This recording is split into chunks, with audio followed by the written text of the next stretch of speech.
शिवाय ओम नमः शिवाय ओम नमः शिवाय हर हर भोले नमः शिवाय ओम नमः शिवाय ओम नमः शिवाय हर हर भोले नमः शिवाय ओम नमः शिवाय ओम नमः शिवाय हर हर भोले नमः शिवाय ओम नमः शिवाय ओम नमः शिवाय हर हर भोले नमः शिवाय ओम नमः शिवाय ओम नमः शिवाय हर हर भोले नमः शिवाय ओम नमः शिवाय ओम नमः शिवाय हर हर भोले नमः शिवाय ओम नमः शिवाय ओम नमः शिवाय हर हर भोले नमः शिवाय ओम नमः शिवाय ओम नमः शिवाय हर हर भोले नमः शिवाय ओम नमः शिवाय ओम नमः शिवाय हर हर भोले नमः शिवाय ओम नमः शिवाय ओम नमः शिवाय हर हर भोले नमः शिवाय ओम नमः शिवाय ओम नमः शिवाय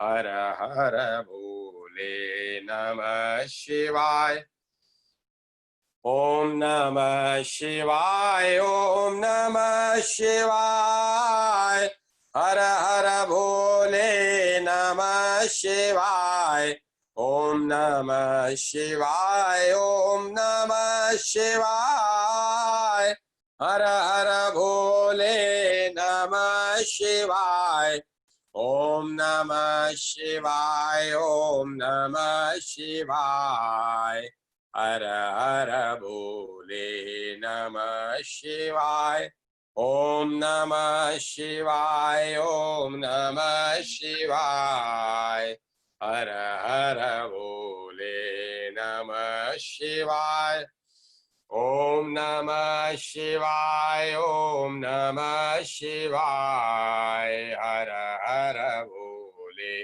नमः शिवाय ओम नमः शिवाय ओम नमः शिवाय हर हर भोले नमः शिवाय ओम नमः शिवाय ओम नमः शिवाय हर हर भोले नमः शिवाय ओम नमः शिवाय ओम नमः शिवाय हर हर भोले नमः शिवाय ओम नमः शिवाय ओम नमः शिवाय हर हर भोले नमः शिवाय ओम नमः शिवाय ओम नमः शिवाय हर हर भोले नमः शिवाय ओम नमः शिवाय ओम नमः शिवाय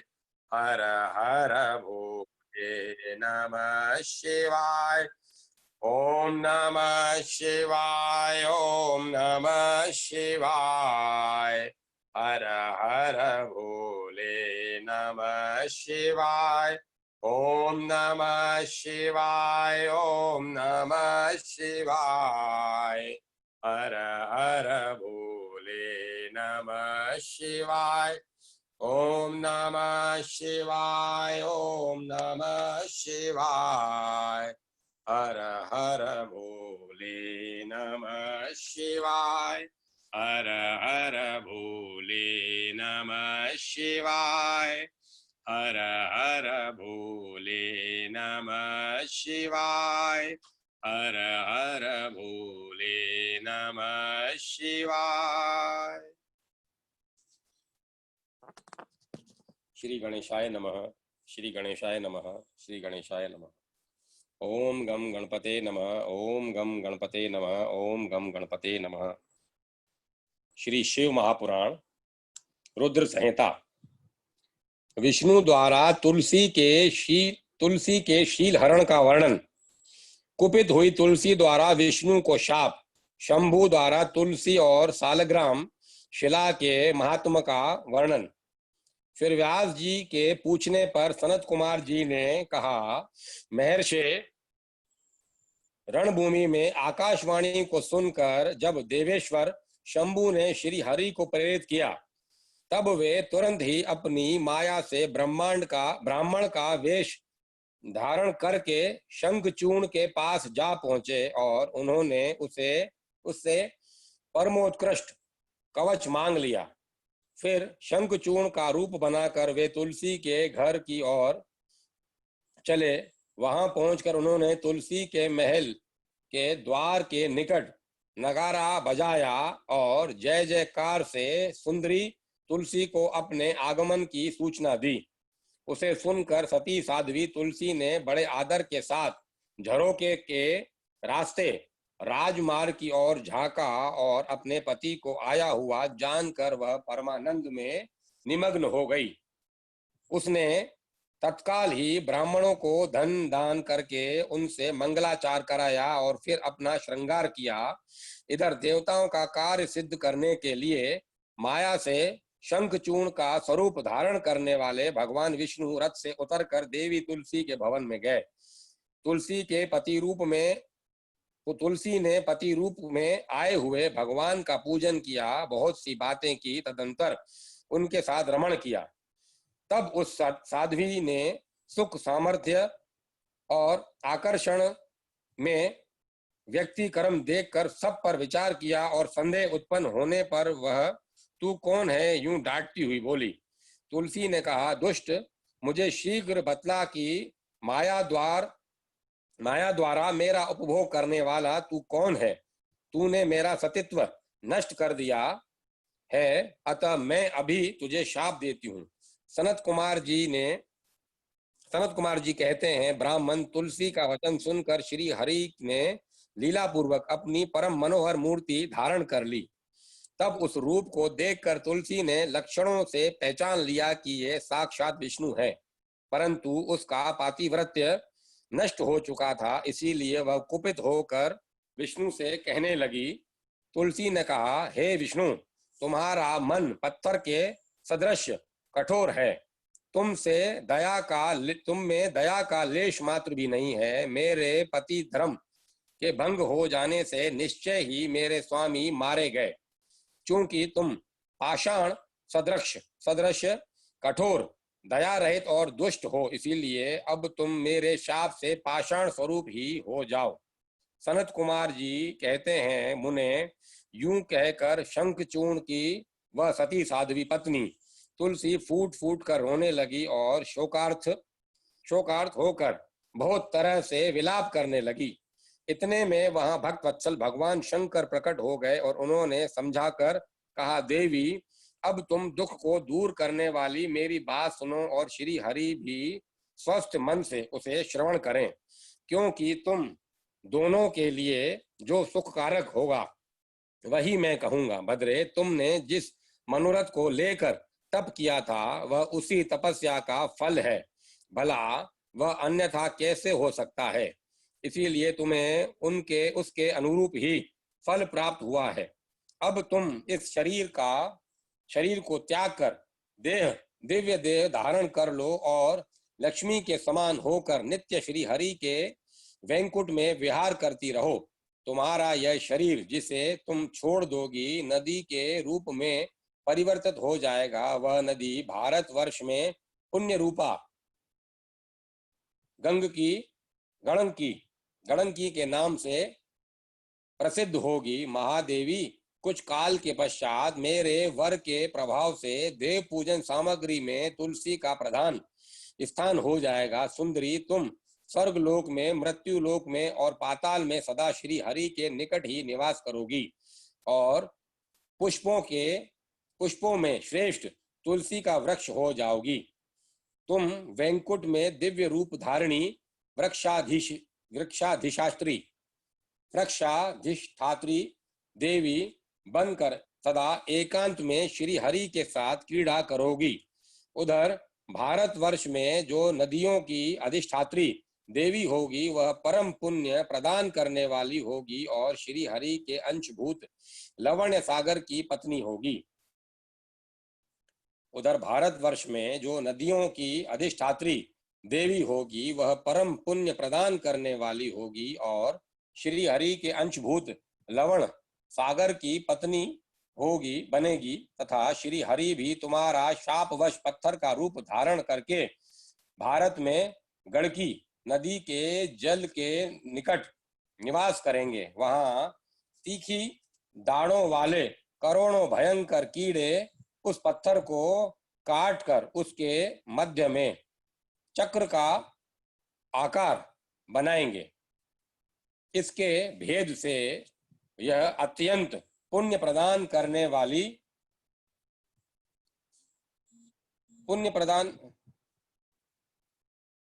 वाली शालिग्राम शिला कहलाएगी और चक्र के भेद से उसका लक्ष्मी नारायण या आदि भी नाम होगा।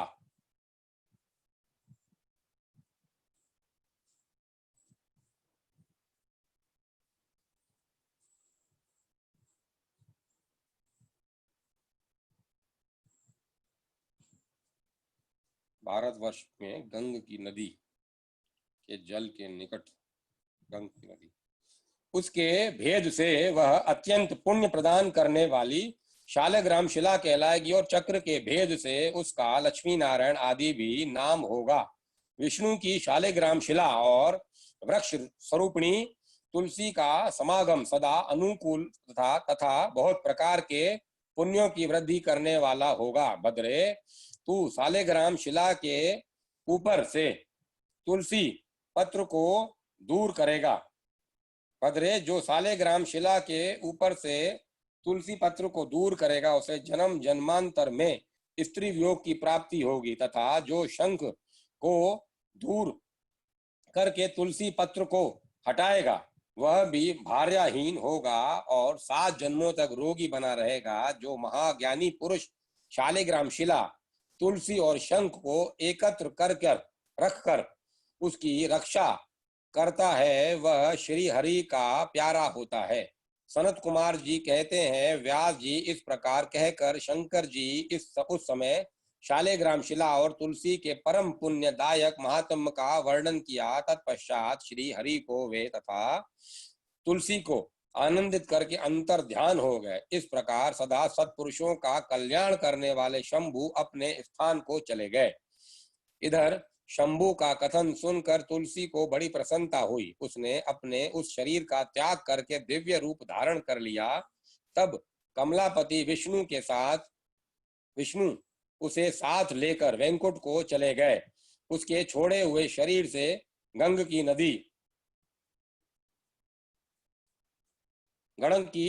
नदी प्रकट हो गई और भगवान अच्युत भी उसके तट पर मनुष्यों को पुण्य प्रदान करने वाली शिला के रूप में परिणित हो गए। मुने, उसमें कीड़े अनेक प्रकार के छिद्र बनाते रहते हैं। उसमें जो शिला गणकी के जल में गिरती है वे परम पुण्यप्रद होती है और जो स्थल पर ही रह जाती है उसे पिंगला कहा जाता है और वे प्राणियों के लिए संतापकारक होती है। व्यास जी, इस प्रकार तुम्हारे प्रश्न के अनुसार मैंने शंभु का सारा चरित्र जो पुण्य प्रदान कर तथा मनुष्यों की सारी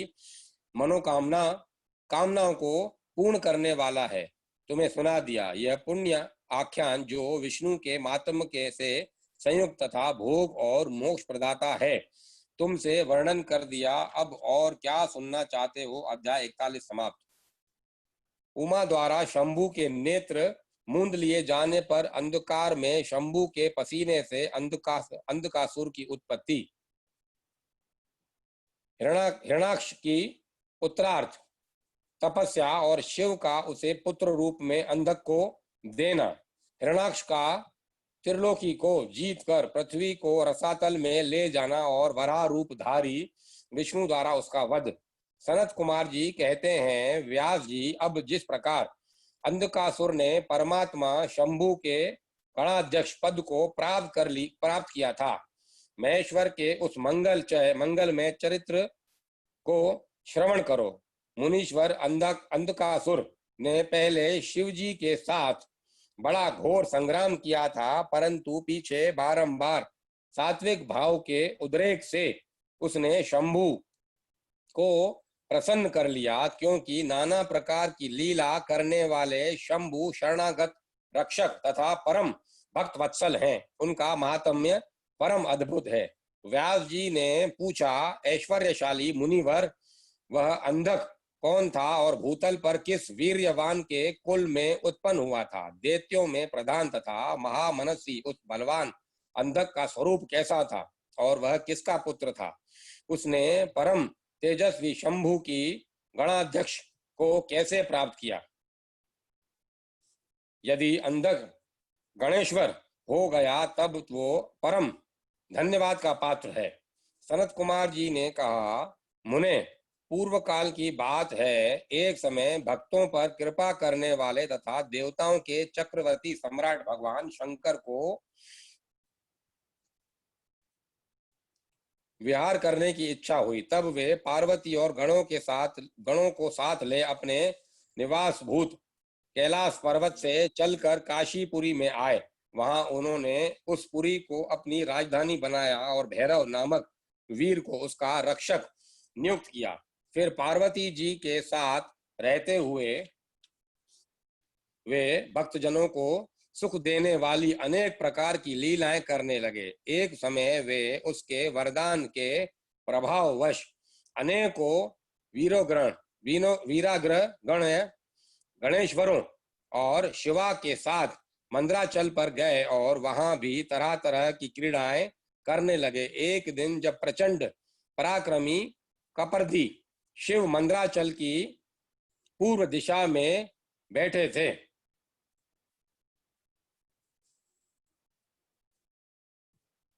उसी समय गिरिजा ने नरम क्रीड़ावश उनके नेत्र बंद कर दिए। इस प्रकार जब पार्वती ने मूंगे स्वर्ण और कमल की प्रभा वाले अपने कर कमलों से हर के नेत्र बंद कर लिए, तब उनके नेत्रों के मूंदे जाने के कारण वहां क्षण भर के लिए घोर अंधकार फैल गया। पार्वती के हाथों का महेश्वर के शरीर से स्पर्श होने के कारण शंभु के ललाट में स्थित अग्नि से संतप्त होकर मदजल प्रकट हो गया और जल की बहुत सी बूंदें टपक पड़ी। तदंतर उस बूंदों ने एक गर्भ का रूप धारण कर लिया। उससे एक ऐसा जीव प्रकट हुआ जिसका मुख विकराल था। वह अत्यंत भयंकर, क्रोधी, कृतघ्न, अंधा, कुरूप, जटाधारी, काले रंग का, मनुष्य से भिन्न, बेडोल और सुंदर बालों वाला था। उसके कंठ से घोर घर घर शब्द निकल रहा था। वह कभी गाता, कभी हंसता और कभी रोने लगता था तथा जबड़ों को चाटते हुए नाच रहा था। उस अद्भुत दृश्य वाले जीव के प्रकट होने पर शिव जी मुस्कुराकर पार्वती जी से बोले। श्री महेश्वर ने कहा, प्रिय, मेरे नेत्रों को मूंद कर तुमने ही तो यह कर्म किया है, फिर तुम उससे भय क्यों कर रही हो? शंकर जी के उस वचन को सुनकर गौरी हंस पड़ी और उनके नेत्रों पर से उन्होंने अपने हाथ हटा लिए। फिर तो वहां प्रकाश छा गया, परंतु उस प्राणी का रूप भयंकर ही बना रहा और अंधकार से उत्पन्न होने के कारण उसके नेत्र भी अंधे थे। तब वैसे प्राणी को प्रकट हुआ देखकर गौरी ने महेश्वर से पूछा। गौरी ने कहा, भगवान, मुझे सच सच बताइए कि हम लोगों के सामने प्रकट हुआ यह बेडोल प्राणी कौन है? यह तो अत्यंत भयंकर है। किस निमित्त को लेकर किसने इसकी सृष्टि की है और यह किसका पुत्र है? सनत कुमार जी कहते हैं, महर्षे, जब लीला रचने वाले तथा तीनों लोकों की जननी गौरी ने सृष्टिकर्ता की उस अंधी सृष्टि के विषय में यूं प्रश्न किया, तब लीला विहारी भगवान शंकर अपनी प्रिया के उस वचन को सुनकर अब कुछ मुस्कुराए और इस प्रकार बोले। महेश्वर ने कहा, अद्भुत चरित्र रचने वाली अंबिके, सुनो। अब तुमने मेरे नेत्र मूंद लिए थे जब तुमने मेरे नेत्र मूंद लिए थे, उसी समय यह अद्भुत एवं प्रचंड पराक्रमी प्राणी मेरे पसीने से प्रकट हुआ। इसका नाम अंधक है। तुम ही इसको उत्पन्न करने वाली हो, अतः सखियों सहित तुम्हें करुणा पूर्वक इसकी गणों से यथा योग्य रक्षा करते रहना चाहिए। आर्य, इस प्रकार बुद्धि पूर्वक विचार करके ही तुम्हें सब कार्य करना चाहिए। सनत कुमार जी कहते हैं, मुने अपने स्वामी के ऐसे वचन सुनकर गौरी का हृदय करुणार्थ हो गया। वे अपनी सखियों सहित अंधक की अपने पुत्र की भांति नाना प्रकार के उपायों द्वारा रक्षा करने लगी। तदंतर शिशिर ऋतु आने पर दैत्य हिरणाक्ष पुत्र की कामना से उसी वन में आए, क्योंकि उसकी पत्नी ने उसके ज्येष्ठ बंधु की संतान परंपरा को देखकर उसे संतानार्थ तपश्चर्या के लिए प्रेरित किया था। वहां वह कश्यप नंदन हिरणाक्ष वन का आश्रय ले पुत्र प्राप्ति के लिए घोर तप करने लगा। उसके मन में महेश्वर के दर्शन की इच्छा थी, अतः वह क्रोध आदि दोषों को अपने काबू में करके ठूंठ की भांति निश्चल होकर समाधिस्थ हो गया।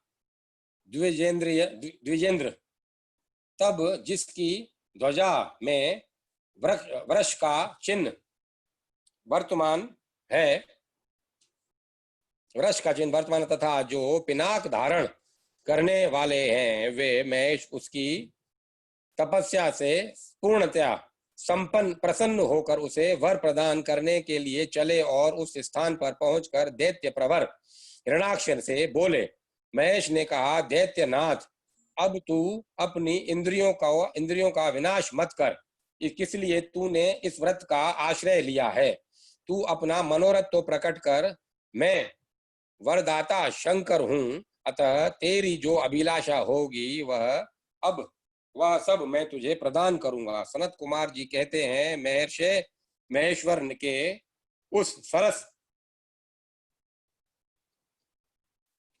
वचन को सुनकर दैत्यराज हिरणाक्ष परम प्रसन्न हुआ। उसने गिरीश के चरणों में नमस्कार करके अनेक प्रकार से उनकी स्तुति की। फिर वह अंजलि बांधे सिर झुकाकर कहने लगा। हिरणाक्ष ने कहा, चंद्रभाल, मेरे उत्तम पराक्रम संपन्न तथा दैत्य कुल के अनुरूप कोई पुत्र नहीं है, इसलिए मैंने इस व्रत का अनुष्ठान किया है। देवेश, मुझे परम बलशाली पुत्र दीजिए। सनत कुमार जी कहते हैं, मुने, दैत्यराज के उस वचन को सुनकर कृपालु शंकर प्रसन्न हो गए और उससे बोले, दैत्याधिप, तेरे भाग्य में तेरे वीर से उत्पन्न होने वाला पुत्र तो नहीं लिखा है, किंतु मैं तुझे एक पुत्र देता हूं। मेरा एक पुत्र है जिसका नाम अंधक है। वह तेरे ही समान पराक्रमी और अजय है। तू संपूर्ण दुखों को त्याग कर उसी को पुत्र रूप से वर्ण कर ले और इस प्रकार पुत्र प्राप्त कर ले। सनत कुमार जी कहते हैं, महेश्वर उससे यूं कहकर गौरी के साथ विराजमान उन महात्मा भूतनाथ त्रिपुरारी शंकर ने प्रसन्न होकर हिरणाक्ष को वह पुत्र दे दिया। इस प्रकार शिवजी से पुत्र प्राप्त कर के वह मनस्वी दैत्य परम प्रसन्न हुआ। उसने अनेकों स्तोत्रों द्वारा रुद्र की पूजा करके प्रदक्षिणा की और फिर वहां वह अपने राज्य को चला गया। गिरीश से पुत्र प्राप्त कर लेने गिरीश से पुत्र प्राप्त कर लेने के बाद वह प्रचंड पराक्रमी दैत्य संपूर्ण देवताओं को जीतकर इस पृथ्वी को अपने देश रसातल में उठा ले गया।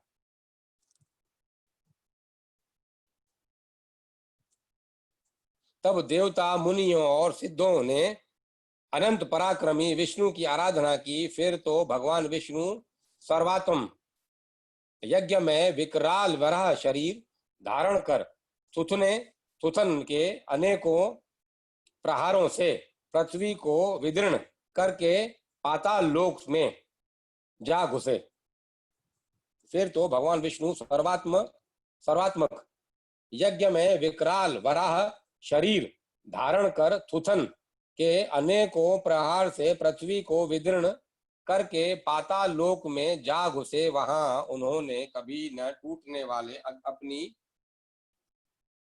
अगली दाढ़ों से तथा थूथन से सैकड़ों दैत्यों को कचूमर निकालकर अपने वज्र सदृश कठोर पाद प्रहारों से निशाचरों की सेना को मत डाला।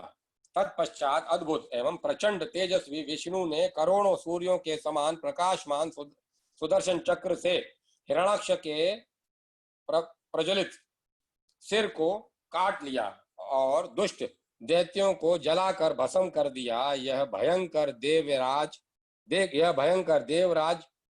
देखकर देवराज इंद्र को बड़ी प्रसन्नता हुई। उन्होंने उस असुर राज्य पर अंधक को अभिषिक्त कर दिया।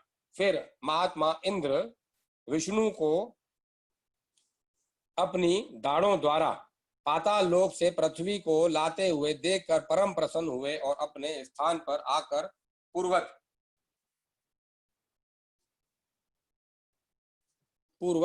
स्वर्ग और भूतल की रक्षा करने लगे।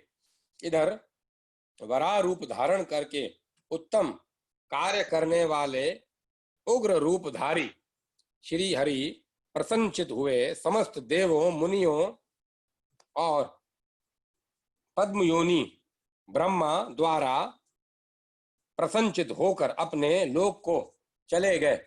इस प्रकार वराह रूपधारी विष्णु द्वारा असुरराज हिरणाक्ष के मारे जाने पर समस्त देव मुनि तथा अन्य सभी जीव सुखी हो गए। अध्याय 42 समाप्त।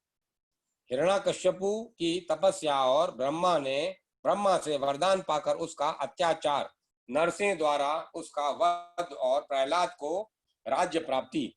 सनत कुमार जी कहते हैं, व्यास जी इधर वराह रूपधारी श्री हरि के द्वारा इस प्रकार भाई के मारे जाने पर हिरण्यकश्यपु शोक और क्रोध के तन से संतप्त हो उठे। श्री हरि के साथ वैर करना तो उसे रुचता ही था, अतः उसने संहार प्रेमी वीर असुरों को प्रजा का विनाश करने के लिए आज्ञा दे दी। तब वे संहार प्रिय असुर स्वामी की आज्ञा को सिर चढ़ाकर देवताओं और प्रजाओं का विनाश करने लगे। इस प्रकार जब उन दुष्ट चित्त वाले असुरों द्वारा सारा देव लोक तहस नहस कर दिया गया, तब देवता स्वर्ग को छोड़कर गुप्त रूप से भूतल पर विचरने लगे। उधर भाई की मृत्यु से दुखी हुए हिरण्यकश्यपु ने भाई को जलांजलि देकर उसकी स्त्री आदि को ढांढस बंधाया। तत्पश्चात उस दैत्य राज ने अपने लिए विचार किया कि मैं अजर और अमर हो जाऊं। मेरा ही एक छत्र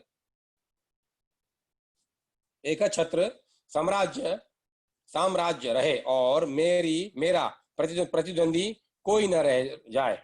यूं धारणा बनाकर वह मंदराचल पर गया और वहां एक गुफा में अत्यंत घोर तपस्या करने लगा। उस समय वह पैरों के अंगूठों के बल खड़ा था। उसकी भुजाएं ऊपर को उठी थी और दृष्टि आकाश की ओर लगी थी। उसकी तपस्या से संतप्त होकर देवताओं का सुख देवताओं का मुख विकृत हो उठा। वे स्वर्ग को छोड़कर ब्रह्मलोक में जा पहुंचे और उन्होंने ब्रह्मा से अपना दुखड़ा कह सुनाया। व्यास जी उन देवताओं के इस प्रकार कहने पर स्वयंभू ब्रह्मा भृगु दक्ष आदि के साथ उस दैतेश्वर के आश्रम पर गए। तब जिसने अपने तप से संपूर्ण लोकों को संतप्त कर दिया था, उस हिरण्यकश्यपु ने वर देने के लिए आए हुए पद्मयोनि ब्रह्मा को अपने सामने उपस्थित देखा। उधर पितामह ने भी उससे कहा, वर मांगो। तब जिसकी बुद्धि मोहित नहीं हुई थी, उस असुर ने विधाता की और उस मधुर वाणी को सुनकर इस प्रकार कहा। हिरण्यकश्यपु बोला, ऐश्वर्यशाली प्रजापति पितामह, मैं चाहता हूं कि स्वर्ग में, भूतल पर, दिन में, रात में, ऊपर अन्यथा अथवा नीचे कहीं भी अस्त्र शस्त्र अस्त्र पाश वज्र शुष्क वृक्ष पर्वत जल अग्नि के रूप में शत्रु के प्रहार से देवता दैत्य मुनि सिद्ध किंभुना आप द्वारा रचे हुए जीवों के हाथों मुझे कभी भी मृत्यु का भय न हो। सनत कुमार जी कहते हैं, मुने हिरण्यकश्यपु के इस वैसे वैसे वचन सुनकर पद्मयोनि ब्रह्मा के मन में दया का भाव जागृत हो उठा। उन्होंने मन ही मन विष्णु को प्रणाम करके उससे कहा, दैतेंद्र, मैं तुझ पर प्रसन्न हूं, अतः तुझे सारी वस्तुएं प्राप्त होंगी। तूने 96,000 वर्षों तक तप किया है, अब तेरी कामना पूर्ण हो चुकी है, अतः तप से व्रत होकर उठ और दानवों के राज्य का उपभोग कर। ब्रह्मा की वाणी सुनकर हिरण्यकश्यपु का मुख प्रसन्नता से खिल उठा। इस प्रकार जब पितामह ने उसे दानव राज्य पर अभिशप्त कर दिया, तब वह उन्मुक्त हो उठा और त्रिलोकी को नष्ट करने का विचार करने लगा। फिर तो उसने संपूर्ण धर्मों का उच्छेद करके संग्राम में समस्त देवताओं को भी जीत लिया। तब देवता भागकर विष्णु के पास पहुंचे। वहां श्री हरि ने देवताओं और मुनियों की दुख गाथा सुनकर उन्हें आश्वासन दिया और शीघ्र ही उस दैत्य के वध करने का वचन दिया। तब देवता अपने स्थान को लौट गए। तदंतर महात्मा विष्णु ने ऐसा रूप धारण किया जो आधा सिंह और आधा मनुष्य का था। वह अत्यंत भयंकर तथा विकराल दिख रहा था। उसका मुख खूब फैला हुआ था, नासिका बड़ी सुंदर थी और नख तीखे थे, गर्दन पर जटाएं लहरा रही थी, दाढ़ें ही आयुध थे। उससे करोड़ों सूर्य के समान प्रभा छिटक रही थी और उसका प्रभाव प्रलयकालीन अग्नि के सदृश था। अधिक कहाँ तक कहा जाए, वह रूप जगन्मय था। इसी रूप से वे भगवान भास्कर के अस्ताचल की शरण लेने पर असुरों की नगरी में प्रविष्ट हुए। उन अतुल प्रभावशाली नरसिंह को देखकर सभी दैत्य एक साथ उन पर टूट पड़े। तब उन अद्भुत पराक्रमी नरसिंह ने महाबली दैत्य के साथ युद्ध करके बहुतों को मार डाला और बहुतों को पकड़कर तोड़ मरोड़ दिया। फिर वे उस नगर में घूमने लगे। तब उस सर्वमय सिंह को देखकर दैत्यराज के पुत्र प्रहलाद ने राजा से कहा, ये मृगेंद्र जो जगन में दिख रहा है, यह यहाँ किस लिए आया है? प्रहलाद ने पुनः कहा, पिताजी, मुझे तो ऐसा प्रतीत हो रहा है कि ये भगवान अनंत है और नरसिंह का रूप धारण करके आपके नगर में प्रविष्ट हुआ है, क्योंकि मुझे इनकी मूर्ति बड़ी विकराल दिख रही है। अतः आप युद्ध से हटकर इनकी शरण में जाइए। इससे बढ़कर त्रिलोकी में दूसरा कोई योद्धा नहीं है। इसीलिए आप मृगेंद्र के समान झुककर अपने राज्य का उपभोग कीजिए। अपने पुत्र की बात सुनकर उस दुरात्मा ने उससे कहा, बेटा क्या तू भयभीत हो गया? अपने पुत्र से यूं कहकर दैत्यों के अधिपति राजा हिरण्यकश्यपु ने महाबली दैत्य को आज्ञा देते हुए कहा, वीरों, तुम लोग इस बेडोल, भ्रकुटी तथा नेत्र वाले सिंह को पकड़ लो। तब स्वामी की आज्ञा से उन मृगेंद्र को पकड़ने के इच्छा से वे सभी बड़े बड़े दैत्य रणभूमि में घुसे, परंतु जैसे रूप की अभिलाषा से अग्नि में प्रवेश करने वाले पतंगे जल भुन जाते हैं, उसी तरह वे सब के सब क्षण भर में ही जलकर भस्म हो गए। दैत्यों के दग्ध हो जाने पर भी वह दैत्यराज संपूर्ण शस्त्र अस्त्र शक्ति रिष्टि पाश अंकुश और पावक आदि से उन मृगेंद्र के साथ लोहा लेता ही रहा।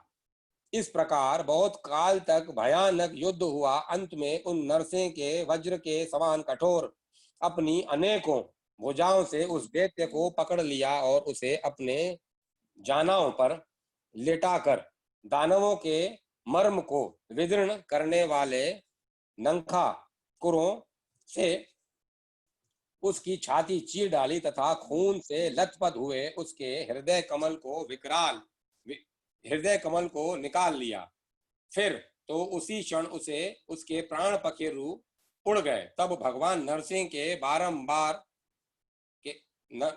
ने बारंबार के आघात से जिसके सारे अंग चूर चूर हो गए थे, उस काष्ठभूत दैत्य को छोड़ दिया। उस समय उस देव शत्रु के मारे जाने पर उन्हें बड़ी प्रसन्नता हुई।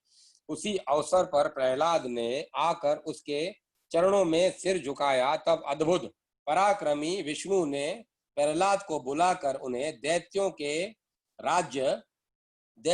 राज्य पर अभिषिक्त कर दिया और स्वयं अतर्कित गति को प्राप्त हो गए, अर्थात अंतर्ध्यान हो गए। तदंतर पितामह आदि समस्त सुरेश्वर समस्त परम प्रसन्न हो अपना कार्य सिद्ध करने वाले पूजनीय भगवान विष्णु को उसी दशा में प्रणाम करके अपने अपने धाम को चले गए। विप्रवर, प्रसंगवश मैंने रुद्र से अंधक की उत्पत्ति, वराह से हिरण्याक्ष की मृत्यु, नरसिंह के हाथों उसके भाई का विनाश और प्रहलाद की राज्य प्राप्ति का वर्णन कर दिया है। द्विश्रेष्ठ, अब मैं शिव की कृपा से प्राप्त हुए अंधक के प्रभाव का, शंकर जी के साथ उसके युद्ध का और पीछे जिस प्रकार उसे महेश के गणाध्यक्ष पद की प्राप्ति हुई, उस कथन का वर्णन करता हूं, सुनो। अध्याय 43 समाप्त।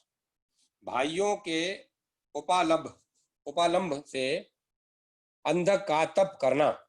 भाइयों के उपालंब से अंधक का तप करना और वर पाकर त्रिलोकी को जीतकर स्वेच्छाचार में प्रवृत्त होना। उसके मंत्रियों द्वारा शिव परिवार का वर्णन। पार्वती के सौंदर्य पर मोहित होकर अंधक का वहां जाना और नंदीश्वर के साथ युद्ध।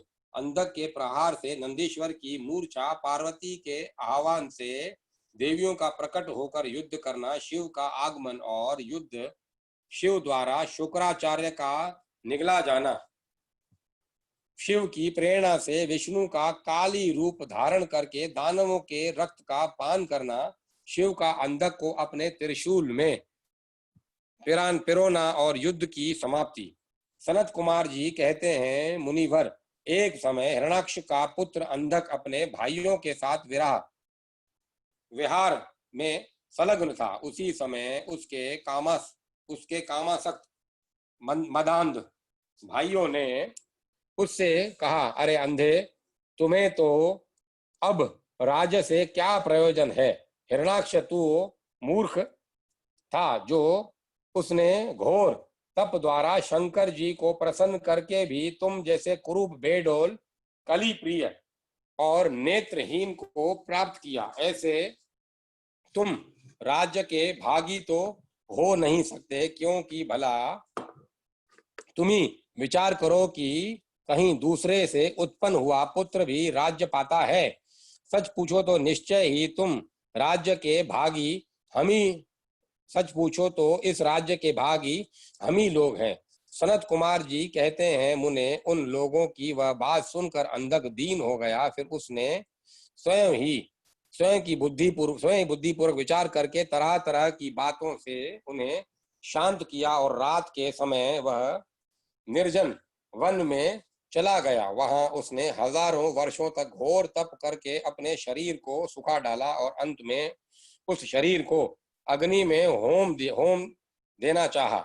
तब ब्रह्मा जी ने उसे ऐसा करने से रोक कर कहा, दानव अब तू वर मांग ले। सारे संसार में जिस दुर्लभ वस्तु को प्राप्त करने की तेरी अभिलाषा हो उसे तू मुझसे ले ले।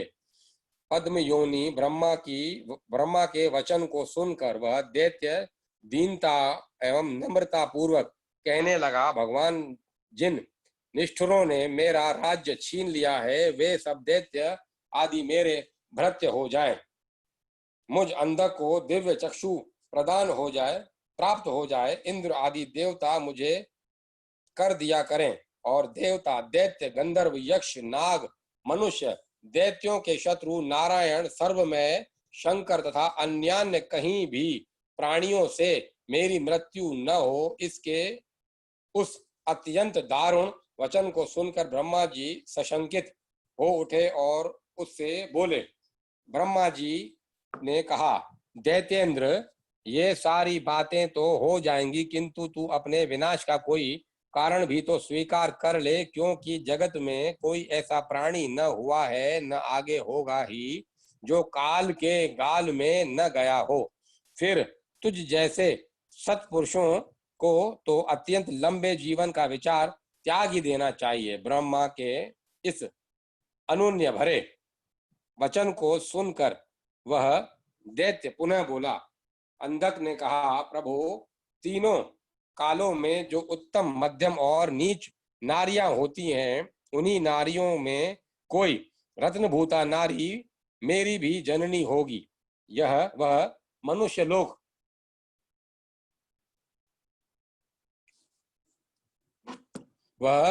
लोक के लिए दुर्लभ तथा शरीर, मन और वचन से भी अगम्य है। उसमें राक्षस भाव के कारण जब मेरी काम भावना उत्पन्न हो जाए तभी मेरा नाश हो।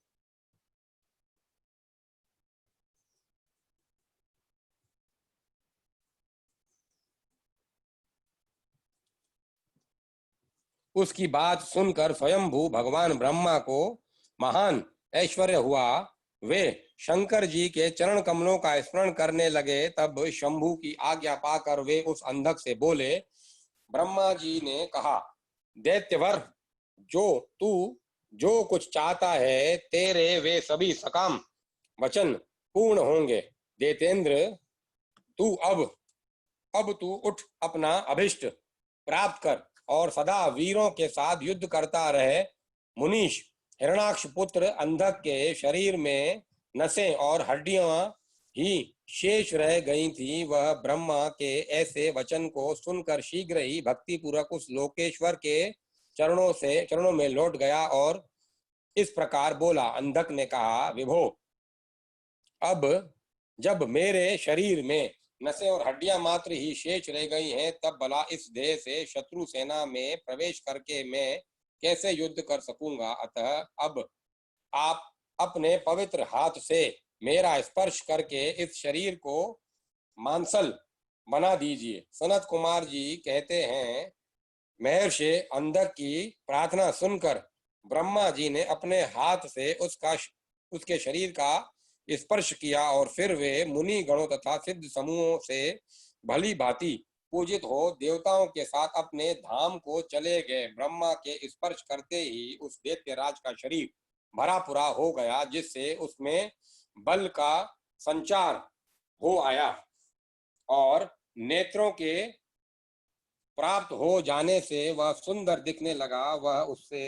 तब उसने प्रसन्नता पूर्वक अपने नगर में प्रवेश किया। इस प्रकार प्रहलाद आदि श्रेष्ठ दानवों में ने जब उसे वरदान प्राप्त करके आया हुआ जाना, तब वे सारा राज्य उसे समर्पित करके उसके वशवर्ती भृत्य हो गए। तदंतर अंधक सेना और भृत्य वर्ग को साथ ले स्वर्ग को जीतने के लिए गया। वहां संग्राम में समस्त देवताओं को पराजित करके उसने वज्रधारी इंद्र को अपना करद बना लिया। उसने यत्र तत्र बहुत सी लड़ाइयां लड़कर नागों, सुपर्णों, श्रेष्ठ राक्षसों, गंधर्वों, यक्षों, मनुष्यों, बड़े बड़े पर्वतों, वृक्षों और सें आदि समस्त चौपायों को भी जीत लिया।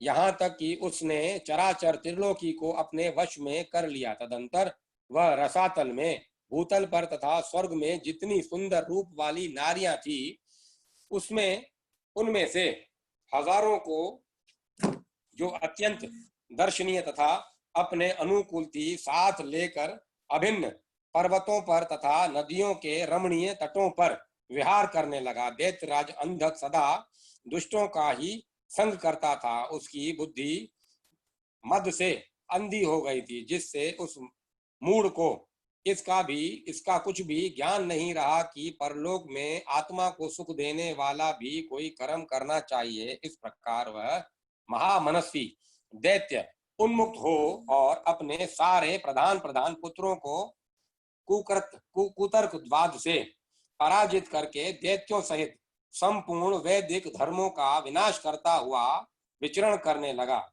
वह धन के मद से अभिभूत हो वेद, देवता, ब्राह्मण और गुरु आदि किसी को भी नहीं मानता था। प्रारब्धवश उसकी आयु समाप्त हो चुकी थी, इसी से वह स्वेच्छाचार में प्रवृत्त हो व्यर्थ ही अपनी आयु के शेष दिन गंवाता हुआ रमण कर रहा था। उस दानव श्रेष्ठ के 3 मंत्री थे, जिनका नाम था दुर्योधन, वेदस और हस्ती।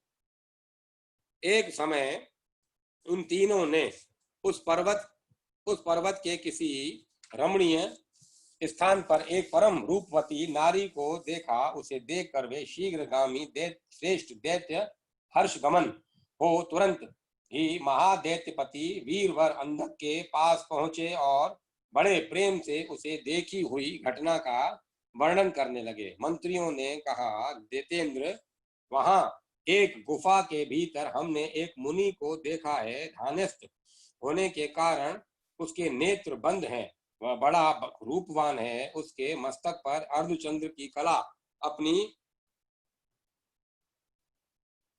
अपनी छटा बिखेर रही है और कमर में गजेंद्र की खाल बंधी हुई है। बड़े बड़े नाग उसके सारे शरीर में लिपटे हुए हैं। खोपड़ियों की माला ही उस जटाधारी का आभूषण है। उसके हाथ में त्रिशूल है तथा वह विशाल धनुष, बाण और तुणीर भी वह धारण किए हुए है। उसका अक्षय सूत्र स्पष्ट दिख रहा है। उसके 4 भुजाएं तथा लंबी लंबी जटाएं हैं। वह खड़ग, त्रिशूल और लुकट धारण किए हुए है। उसकी आकृति अत्यंत घोर और उस पर भस्म का अनुलेप लगा हुआ है। वह अपने उत्कृष्ट तेज से सुशोभित हो रहा है। इस प्रकार उस श्रेष्ठ तपस्वी का सारा वेश ही अद्भुत है। उससे थोड़ी ही दूर पर हमने एक और पुरुष को देखा जो विकराल वानर सा है। उसका मुंह बड़ा भयंकर है। वह सभी आयुध धारण किए हुए हैं, परंतु उसके हाथ रुक्ष है। वह उस तपस्वी की रक्षा में तत्पर है। उसके पास ही एक बूढ़ा सफेद रंग का बैल भी बैठा है। उस बैठे हुए तपस्वी की पार्श्व भाग में हमने एक शुभ लक्षण संपन्ना नारी को भी देखा है। वह भूतल पर रत्न स्वरूपा है। उसका रूप बड़ा मनोरम है और तरुणी होने के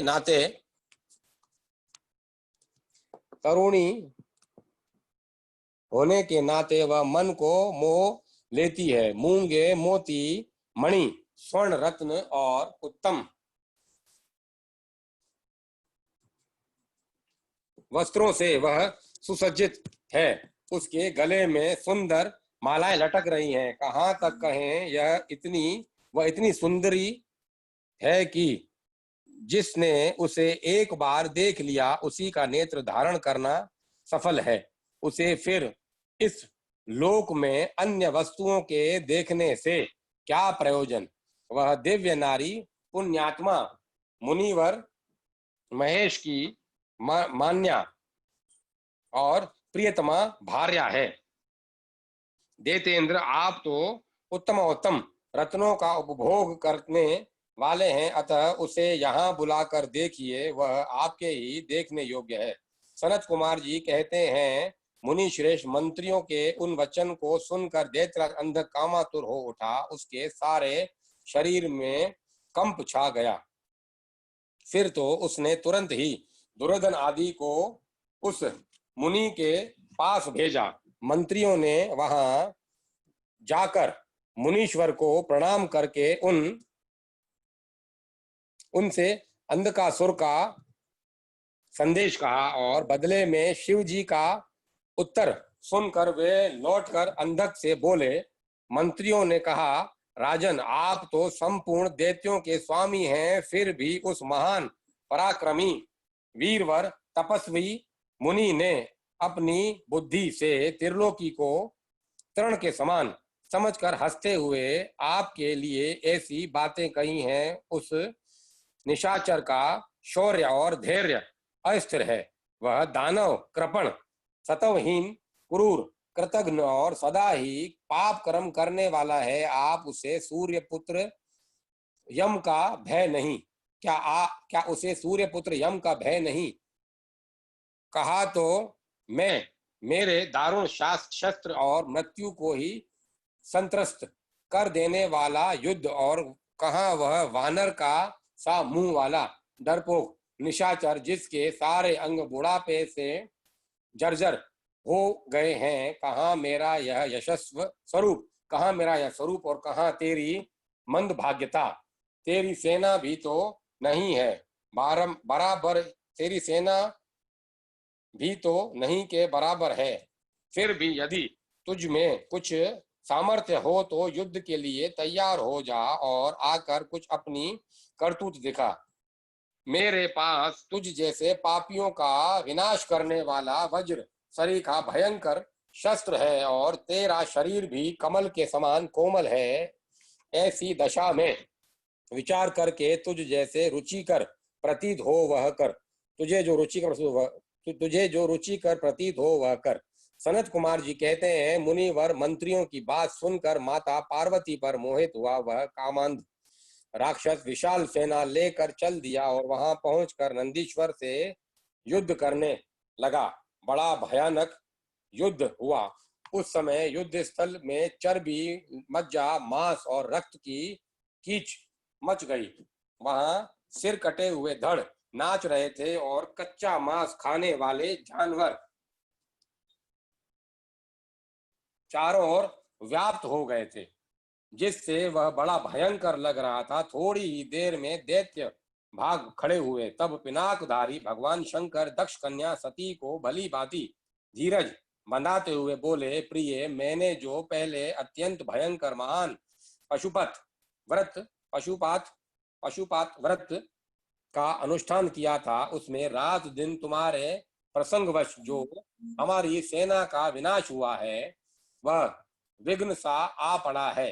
देवी, मरण धर्मा प्राणियों का जो अमरोपन आक्रमण हुआ है, यह मानो पुण्य का विनाश करने वाला कोई ग्रह प्रकट हो गया है। अतः अब मैं पुनः किसी निर्जन वन में जाकर उस परम अद्भुत दिव्य व्रत की दीक्षा लूंगा और उस कठिन व्रत का अनुष्ठान करूंगा।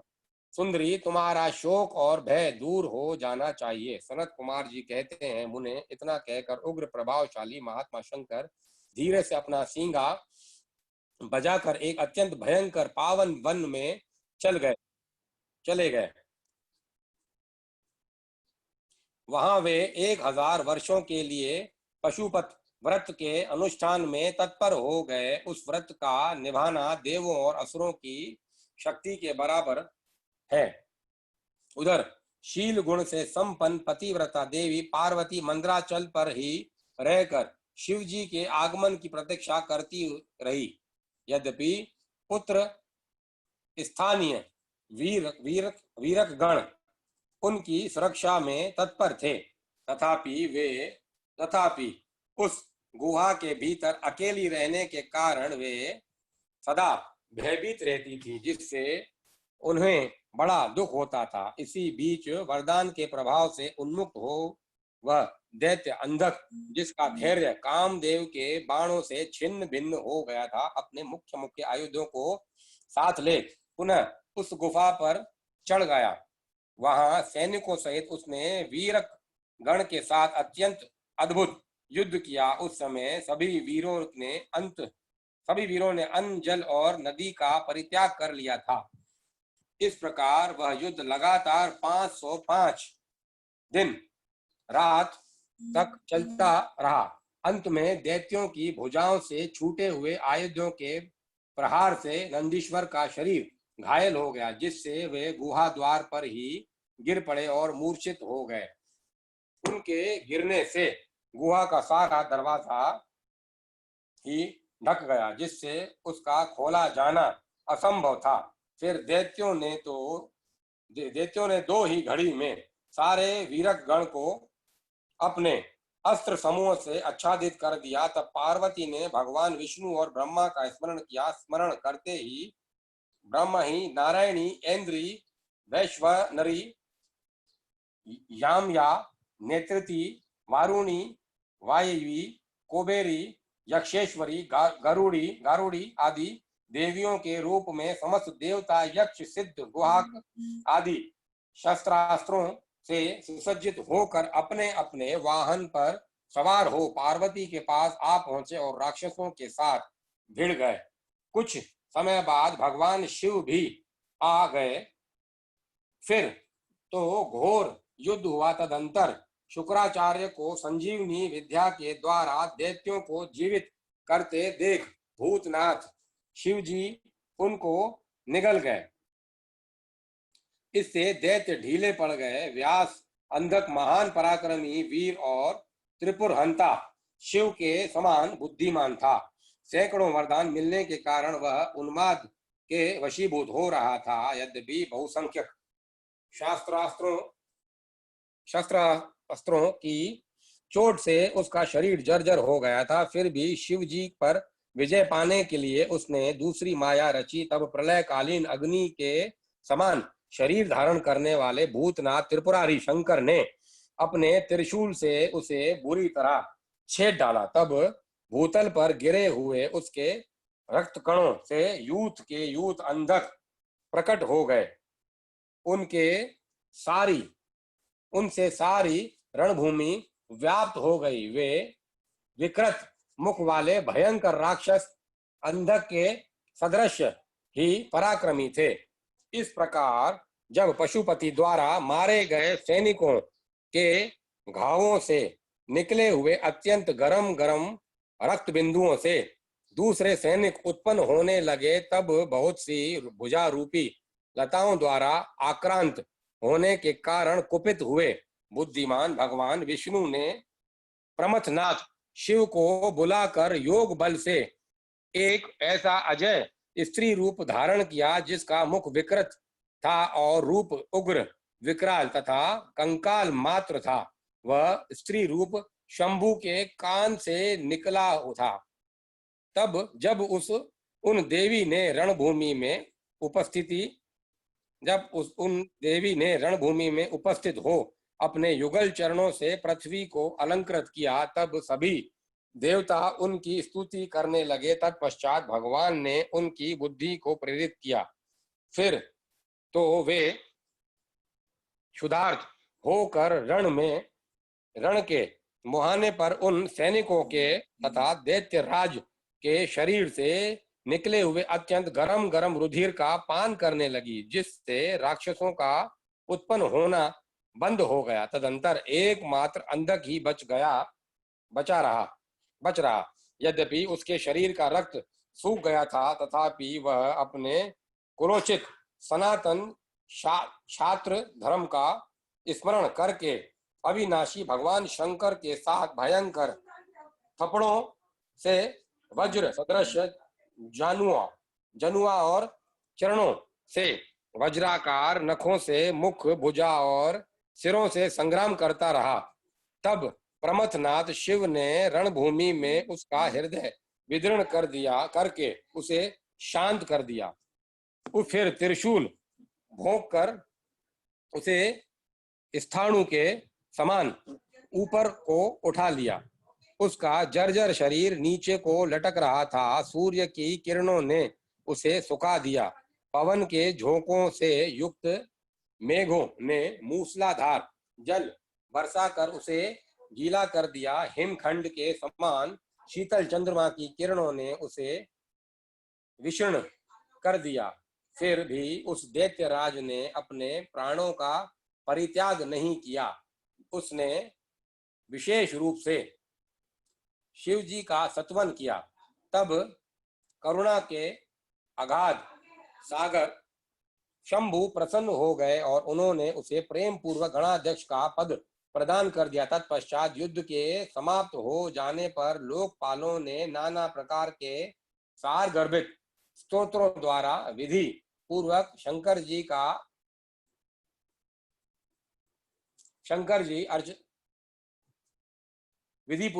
जी की अर्चना की और हर्षित हुए ब्रह्मा विष्णु आदि देवों ने गर्दन झुकाकर उत्तमोत्तम स्तुतियों द्वारा उनका सत्वन किया। फिर जय जयकार करते हुए वे आनंद मनाने लगे। तदंतर शिव जी उन सबको साथ लेकर आनंद पूर्वक गिरिराज की गुफा को लौट आए।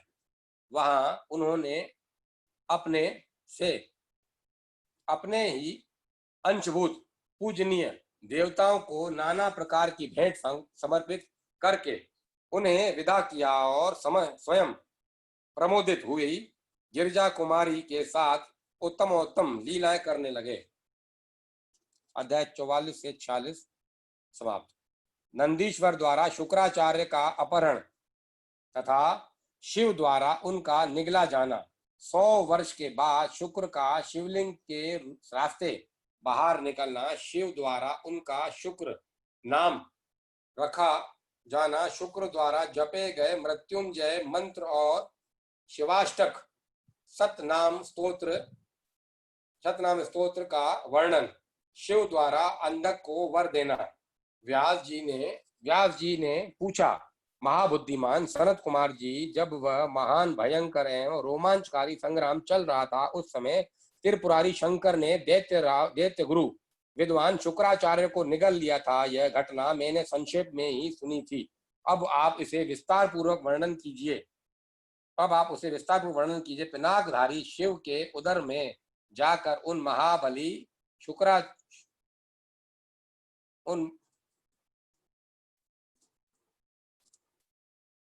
पिनाकधारी शिव के उदर में जाकर उन महायोगी शुक्राचार्य ने क्या किया था?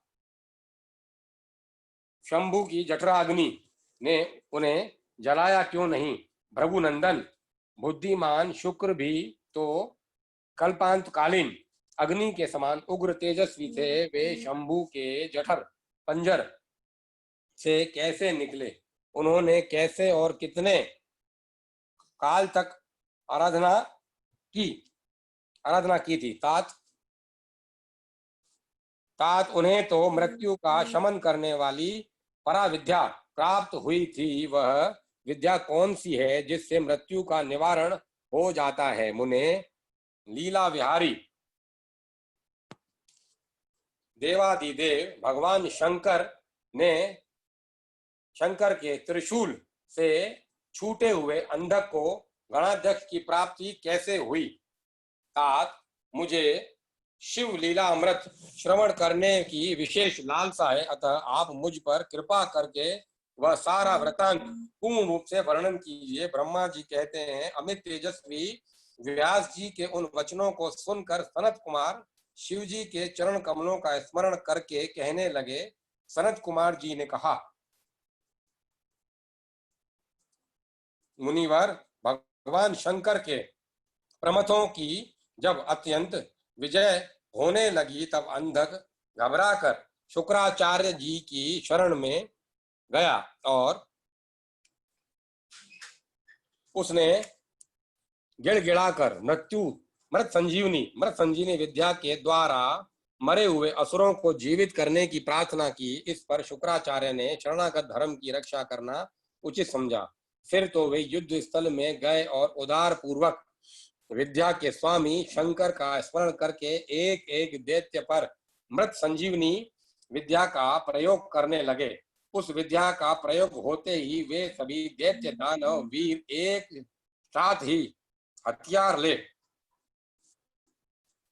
इस प्रकार खड़े हो मानो अभी सोकर उठे हों। जैसे पूर्णतया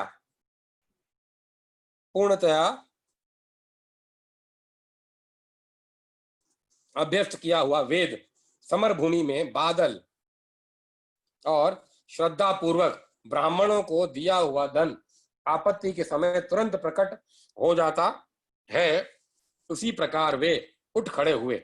शुक्राचार्य के संजीवनी प्रयोग से जब बड़े बड़े दानव जीवित होकर प्रमथों को बुरी तरह मारने लगे, तब प्रमथों ने जाकर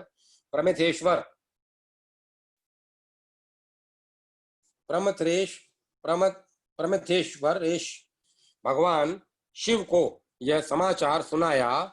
तब शिव जी ने कहा, नंदिन तुम अभी तुरंत ही जाओ और दैत्यों के बीच में द्विज श्रेष्ठ शुक्राचार्य को उसी प्रकार उठा लाओ जैसे बाज लावा को उठा ले जाता है। सनत कुमार जी कहते हैं, महर्षि वृषभध्वज के यूं कहने पर नंदी सांड के समान बड़े जोर से गरजे और तुरंत ही सेना को लांघकर उस स्थान पर जा पहुंचे जहां भृगु वंश के दीपक शुक्राचार्य विराजमान थे। वे वहां समस्त दैत्य हाथों में पाश खड़क वृक्ष पत्थर और पर्वत खंड लिए हुए उनकी रक्षा कर रहे थे।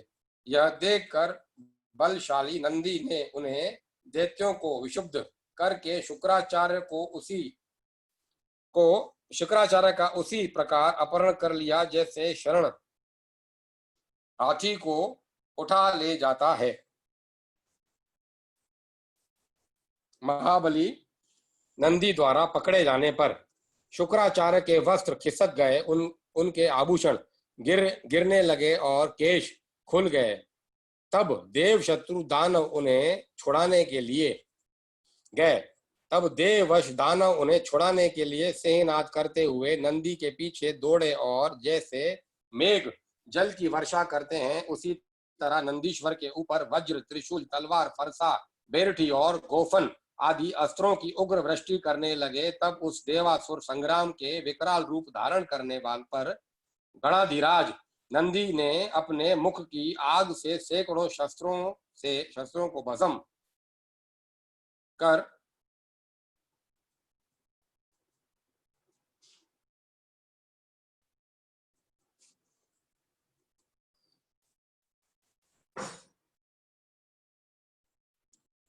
कर दिया और तब उस देवासुर संग्राम के विकराल रूप धारण करने पर गणाधिराज नंदी ने अपने मुख की आग से सैकड़ों शस्त्रों को भस्म कर दिया और उन भृगुनंदन को दबोचकर शत्रु दल को व्यथित करते हुए वे शिव जी के समीप आ पहुंचे और शीघ्र ही उन्हें निवेदित करते हुए बोले, भगवान, ये शुक्राचार्य उपस्थित है। तब भूतनाथ देवादिदेव शंकर ने पवित्र पुरुष द्वारा प्रदान किए हुए उपहार की भांति शुक्राचार्य को पकड़ लिया और बिना कुछ कहे उन्हें फल की तरह मुख में डाल लिया। उस समय समस्त असुर उच्च स्वर में से हाहाकार करने लगे। व्यास जी जब गिरिजेश्वर ने शुक्राचार्य को निगल लिया, तब दैत्यों की विजय की आशा जाती रही। उस समय उनकी दशा सूंड रहित गजराज, सिंह रहित सांड, मस्तक विहीन देह, अध्ययन रहित ब्राह्मण, उद्यमहीन प्राणी, भाग्यहीन के उद्यम, पति रहित स्त्री, फल वर्जित बाण, पुण्यहीनों की आयु, व्रत रहित वेदाध्ययन, एकमात्र वैभव शक्ति के बिना निष्फल हुए कर्म समूह, शूरताहीन क्षत्रिय और सत्य के बिना धर्म समुदाय की भांति शोचनीय हो गई। दैत्यों का सारा उत्साह जाता रहा। तब अंधक ने महान दुख प्रकट करते हुए अपने शूरवीरों को बहुत उत्साहित किया और कहा, वीरों, जो रणांगण छोड़कर भाग जाते हैं, उनकी ख्याति अपयश रूपी कालिमा से मलिन हो जाती है और उन्हें इस लोक में तथा परलोक में कहीं भी सुख नहीं मिलता। यदि पुनर्जन्म रूपी मल का अपहरण करने वाले धरा तीर्थ रण तीर्थ हैं, आवागहन अवगाहन कर लिया जाए तो अन्य तीर्थों में स्नान, दान और तप की क्या आवश्यकता है, अर्थात उनका फल रणभूमि में प्राण त्याग करने से ही प्राप्त हो जाता है। दैत्य राज के इस वचन को पूर्ण रूप से धारण करके वे दैत्य तथा दानव रणभेरी बजाकर रणभूमि में प्रमथ गणों पर टूट पड़े और उन्हें मथने लगे तथा बाण, खड्ग, वज्र, सरीखे, कठोर पत्थर, भुषुंडी, बिंदीपाल, शक्ति, भाले, फरसे, खडांग, पटीश, त्रिशूल, लकुट और मूसलाधार फरसे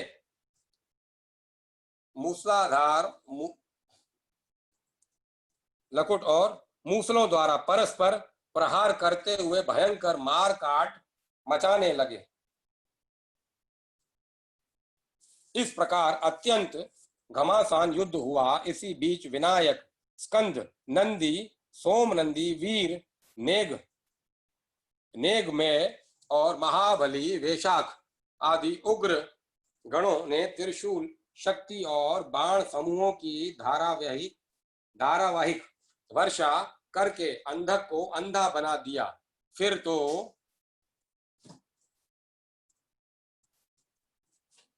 प्रमथों तथा असुरों की सेनाओं में महान कोलाहल मच गया। उस घोर शब्द को सुनकर शंभु के उदर में स्थित शुक्राचार्य आश्रय रहित वायु की भांति निकलने का मार्ग ढूंढते हुए चक्कर काटने लगे। उस समय उन्हें रुद्र के उदर में पाताल सहित सातों लोग, ब्रह्मांड, नारायण, इंद्र, आदित्य और अप्सराओं के विचित्र भुवन तथा वह प्रमथासुर संग्राम भी दिख पड़ा। इस प्रकार वे 100 वर्षों तक शिव की कुक्षी में चारों ओर भ्रमण करते रहे, परंतु उन्हें कि उसी प्रकार कोई छिद्र नहीं दिख पड़ा, जैसे दुष्ट की दृष्टि सदाचारी के छिद्रों को नहीं देख पाती। तब भृगुनंदन ने शैव योग का आश्रय ले एक मंत्र का जप किया। उस मंत्र के प्रभाव से शंभु के कंठ पंजर से शुक्र रूप से लिंग मार्ग से बाहर निकले। तब उन्होंने शिवजी को प्रणाम किया। गौरी ने उन्हें पुत्र रूप में स्वीकार कर लिया और विघ्न रहित बना दिया। तदंतर करुणा सागर महेश्वर भृगुनंदन शुक्राचार्य को वीर्य के रास्ते निकला हुआ देखकर मुस्कुराते हुए बोले। महेश्वर ने कहा, भृगुनंदन, चूंकि तुम मेरे लिंग मार्ग से शुक्र के तरह निकले हो, इसलिए अब तुम शुक्र कहलाओगे। जाओ, अब तुम मेरे पुत्र हो गए। सनत कुमार जी कहते हैं, मुनिवर देवेश्वर शंकर के यूं कहने पर सूर्य के सदृश कांतिमान शुक्र ने पुनः शिव जी को प्रणाम किया और वे हाथ जोड़कर स्तुति करने लगे। शुक्र ने कहा, भगवान, आपके पैर,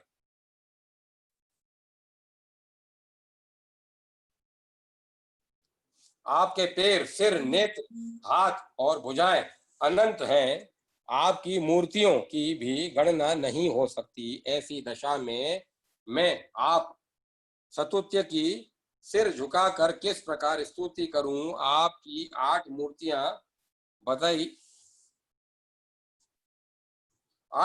जाती हैं और आप अनंत मूर्ति भी हैं। आप संपूर्ण सुरों और असुरों को कामना पूर्ण करने वाले हैं तथा अनिष्ट दृष्टि से देखने पर आप संहार भी कर डालते हैं। ऐसे सत्वन के योग्य आपकी मैं किस प्रकार स्तुति करूं। सनत कुमार जी कहते हैं, सुने। इस प्रकार शुक्र ने शंकर जी के द्वारा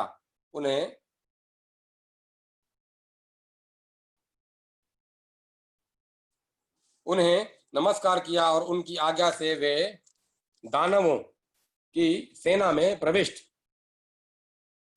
हुए। फिर ठीक उसी तरह जैसे चंद्रमा मेघों की घटा में प्रवेश करते हैं, व्यास जी इस प्रकार रणभूमि में शंकर जी ने जिस तरह शुक्र को निगल लिया था, वह वृतांत जो तुम्हें सुना दिया। अब शंभु के उदर में शुक्र ने जिस मंत्र का जप किया, उसका वर्णन सुनो। महर्षि, वह मंत्र इस प्रकार है।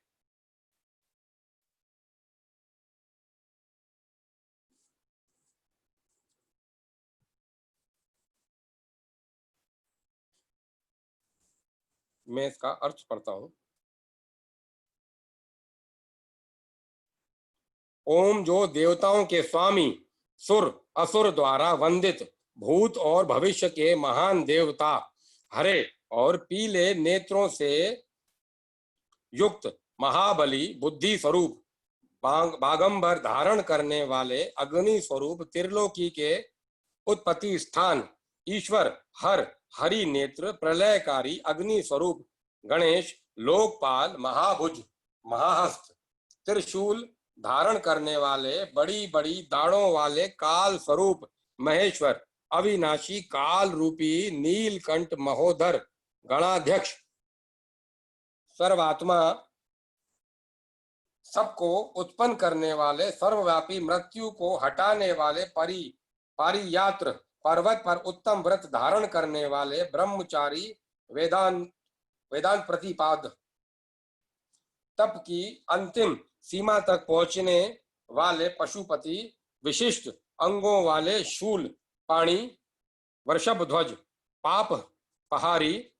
पापहारी, जटाधारी, शिखंड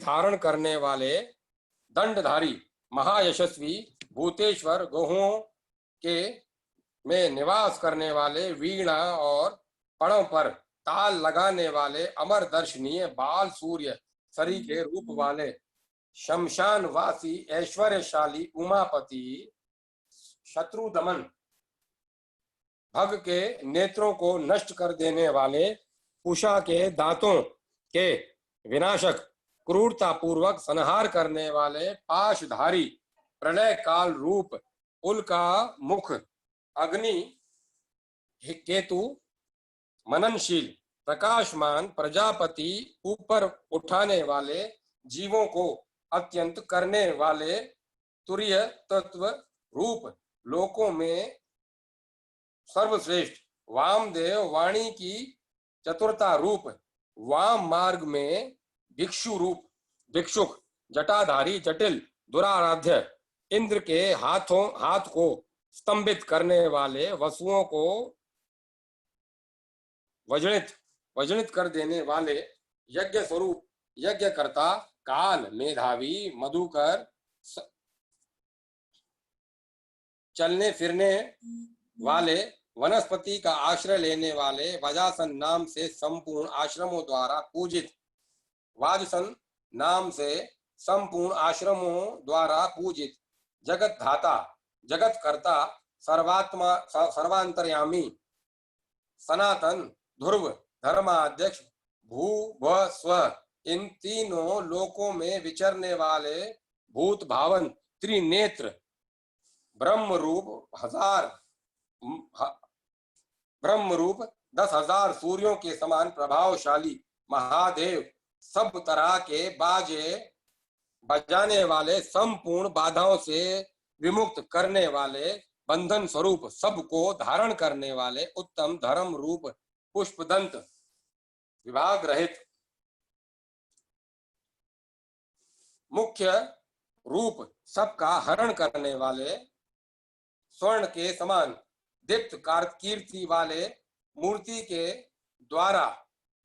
द्वार स्वरूप, भीम तथा भीम पराक्रमी हैं, उन्हें नमस्कार है, नमस्कार है।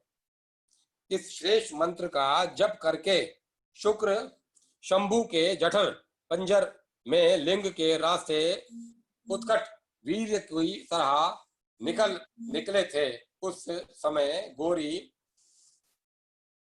ने उन्हें पुत्र रूप में उत्पन्न पुत्र रूप से अपनाया और जगदीश्वर शिव ने अजर अमर बना दिया। तब वे दूसरे शंकर के सदृश शोभा पाने लगे।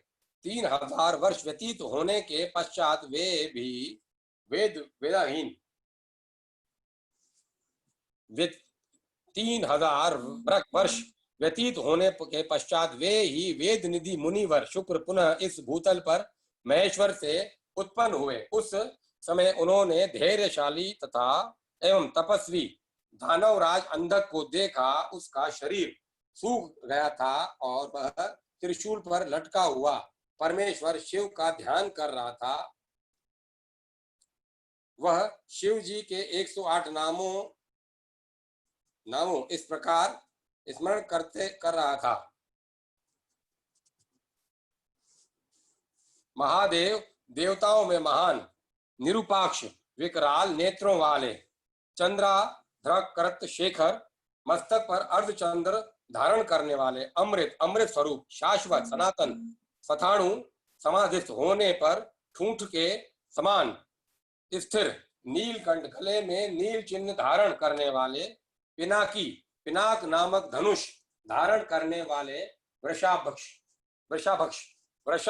के नेत्र सरी के विशाल नेत्रों वाले, महायज्ञ, महान रूप से जानने योग्य पुरुष, अंतर्यामी, सरकात्मक, संपूर्ण कामनाओं को पूर्ण करने वाले, कामारी, कामदेव के शत्रु, काम दहन, कामदेव को दग्ध करने वाले, काम रूप, इच्छा अनुसार रूप धारण करने वाले, कपर्दी, विशाल जटाओं वाले, विरूप, विकराल रूपधारी, गिरीश, गिरिवर कैलाश पर शयन करने वाले, भीम, भयंकर रूप वाले, स्रकी, बड़े बड़े जबड़ों वाले, रक्तवासा, लाल वस्त्रधारी, योगी, योग के ज्ञाता, काल दहन, काल को भस्म कर देने वाले, त्रिपुर घन, त्रिपुरों के संहार करता, कपाली, कपाल धारण करने वाले, गुणव्रत, जिनका व्रत प्रकट नहीं होता, गुप्त मंत्र, गोपनीय मंत्रों वाले, गंभीर स्वभाव वाले, भाव गोचर, भक्तों की भावना के अनुसार प्रकट होने वाले, अणिमादि गुणाधार, अणिमा आदि सिद्धियों के अधिष्ठान, त्रिलोकेश्वर दायक, त्रिलोकी का ऐश्वर्य प्रदान करने वाले, वीर, बलशाली, वीर हंता, शत्रु वीरों को मारने वाले, घोर, दुष्टों के लिए भयंकर, विरूप, विकट रूप धारण करने वाले, मांसल, मोटे ताजे शरीर वाले, पटु, निपुण, मासांध, श्रेष्ठ फल का गुदा खाने वाले, उन्मुक्त मत वाले, भैरव, काल भैरव स्वरूप, महेश्वर, देवेश्वरों में भी श्रेष्ठ, त्रिलोका द्रावण, त्रिलोकी का विनाश करने वाले, लुब्ध, स्वजनों के लोभी, लुब्धक, महा व्याध स्वरूप, यज्ञ सुदन, दक्ष यज्ञ के विनाशक, कृति का सुक्त युक्त, कृतिकाओं के पुत्र स्वामी कार्तिक से युक्त, उन्मुक्त का सा वेश धारण करने वाले, कृतिवासा, गजासुर के चमड़े को ही वस्त्र रूप में धारण करने वाले, गजकृति परिधान, हाथी का चर्म लपेटने वाले, शुद्ध, भक्तों का कष्ट देखकर शुद्ध हो जाने वाले, भुजग भूषण, सर्पों को भूषण रूप में धारण करने वाले, दतालंब, भक्तों के अवलंब दाता, वेताल स्वरूप, घोर, शाकनी पूजित, शाकनियों द्वारा समराधित, अघोर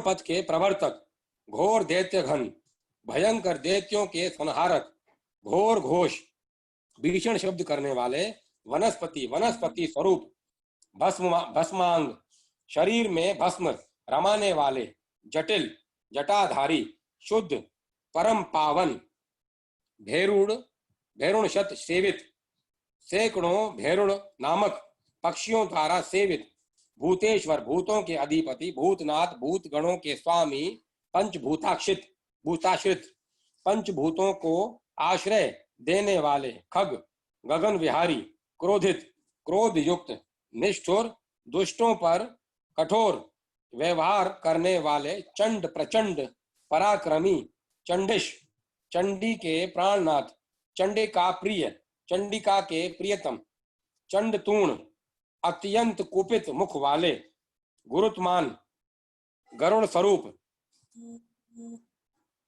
चिसिंत्रश खडक स्वरूप, शव भोजन शव का भोग लगाने वाले, लेलिहान क्रुद्ध होने पर जीभ लपलपाने वाले, महारौद्र अत्यंत भयंकर, मृत्यु स्वरूप, मृत्युर्गोचर मृत्यु की भी पहुंच से परे,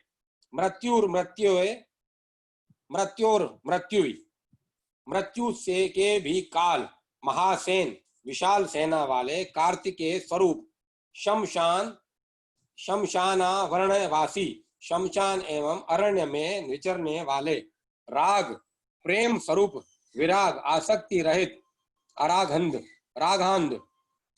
प्रेम में मस्त रहने वाले, वितराग वैरागी, शतार्ची तेज की असंख्य चिंगारियों से युक्त, सतव गुण रूप, रजोगुण रूप, तमोगुण रूप, धर्म रजः तमः, धर्म स्वरूप, अधर्म रूप,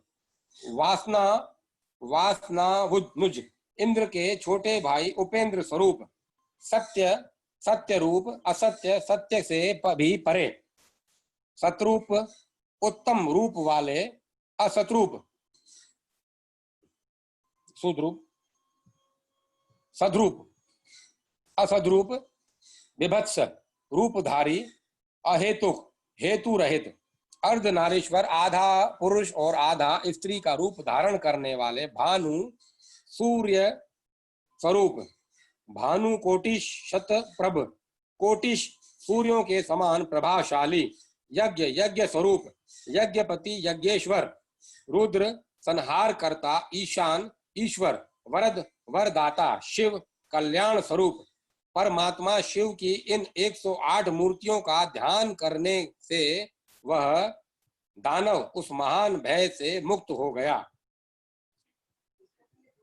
इस समय प्रसन्न हुए जटाधारी शंकर ने उसे मुक्त करके उस त्रिशूल के अग्रभाग से उतार लिया और दिव्य अमृत की वर्षा से अभिषिक्त कर दिया। तत्पश्चात महात्मा महेश्वर उसने जो कुछ किया था उस सब का सात्वना पूर्वक वर्णन करते हुए उस महादैत्य अंधक से बोले, ईश्वर ने कहा, हे दैत्येंद्र, मैं तेरे इंद्रिय विग्रह, नियम, शौर्य और धैर्य से प्रसन्न हो गया हूं। अतः सुवर्त तू कोई वर मांग ले। दैत्यों के राजाधिराज, तूने निरंतर मेरी आराधना की है, इससे तेरा सारा कल्पक्ष धुल गया और अब तू वर पाने के योग्य हो गया है।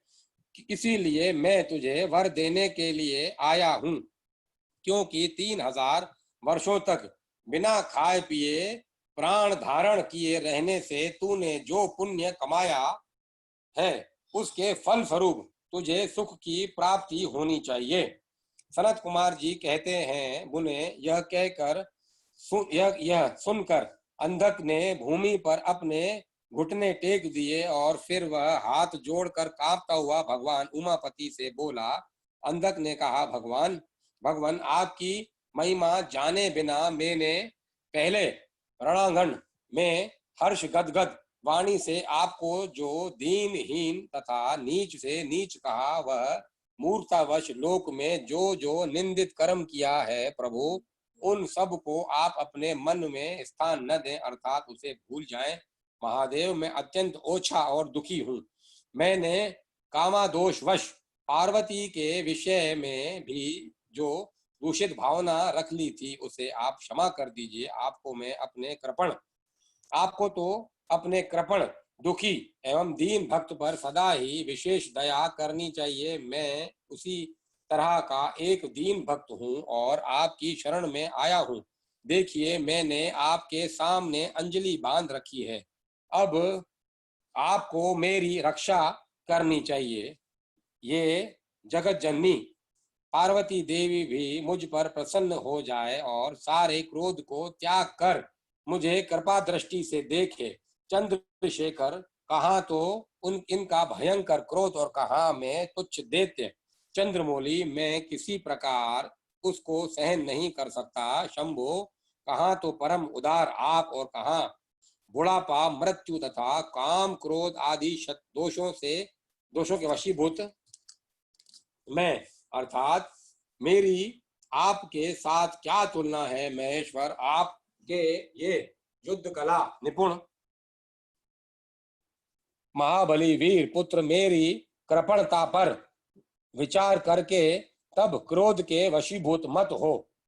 अब क्रोध के वशीभूत मत हो। तुषार हार, चंद्र किरण, शंख, कुंद पुष्प और चंद्रमा के से वर्ण वाले शिव, मैं उन पार्वती को गुरुता के गौरववश नित्य मात्र दृष्टि से देखूं। मैं नित्य आप दोनों का भक्त बना रहूं। देवताओं के साथ होने वाला मेरा वैर दूर हो जाए तथा मैं शांत चित्त हो योग चिंतन करता हुआ गणों के साथ निवास करूं। महेशान, आपकी कृपा से मैं उत्पन्न हुए इस विरोधी दानव भाव का पुनः कभी स्मरण न करूं। यही उत्तम वर मुझे प्रदान कीजिए। सनत कुमार जी कहते हैं,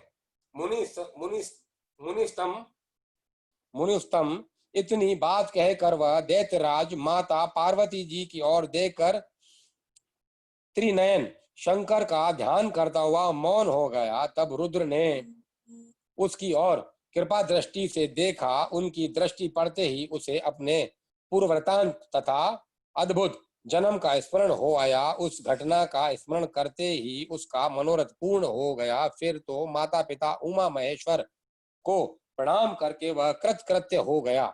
उस समय पार्वती और बुद्धिमान शंकर ने उसका मस्तक सूंघकर प्यार किया। इस प्रकार अंधक ने प्रसन्न हुए चंद्रशेखर से अपना सारा मनोरथ प्राप्त कर लिया। मुने, महादेव जी की कृपा से अंधक को जिस प्रकार परम सुखद गणाध्यक्ष पद प्राप्त हुआ था, वह सारा का सारा पुरातन वृतांत मैंने सुना दिया और मृत्युंजय मंत्र का भी वर्णन कर दिया। यह मंत्र मृत्यु का विनाशक और संपूर्ण कामनाओं का फल प्रदान करने वाला है। इसे प्रयत्न पूर्वक जपना चाहिए।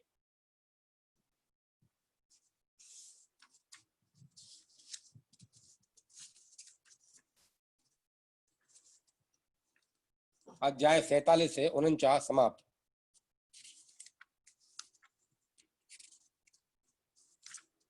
शुक्राचार्य की घोर तपस्या और इनका शिव जी को चित रत्न अर्पण करना तथा अष्टमूर्त्यष्टक स्तोत्र द्वारा उनका सत्वन करना, शिव जी का प्रसन्न होकर उन्हें मृत संजीवनी विद्या तथा अन्यान्य वर प्रदान करना।